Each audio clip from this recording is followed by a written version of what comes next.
Біздің өздеріңіз білесіздер, Түркістан ежелден келіп жатқанында осы жерде үлкен базар болған. Мына жерде Парсыдан, мына жерде Қытайдан, мына жерде Орта Азиядан бүкіл осы жерде саудагерлер жібек жолында болғасын осы жерге келіп отырған орта ғасырдан бастап. Ал қазір біз сол тарихты тағы да жандандырып, үлкен қалашық салдық. Қолөнер қалашылығы. Бүгін осы жерде 71 қолөнерші бар, оның ішінде 17 түркі елдерінен келіп жатыр.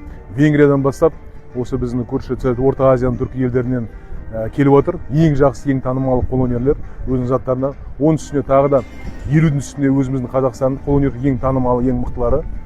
Осы жерде 17 біздің Түркістан қолөнершілері бар.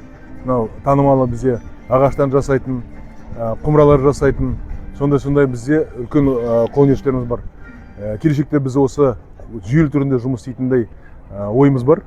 Жеткізетін біздің елімізден қаншама заттар шығады, осы жерде алып келіп, осы жерде сауда жасап, осы жерде елге көрсетіп, Түркістанның ежелдегі тарихта болғандай, біз осыны қазір осындай жұмысты жандандырып жатырмыз. Келіңіздер, көріңіздер, Түркістан жылдан жылға осындай жақсы жағынан өніп өсіп жатыр.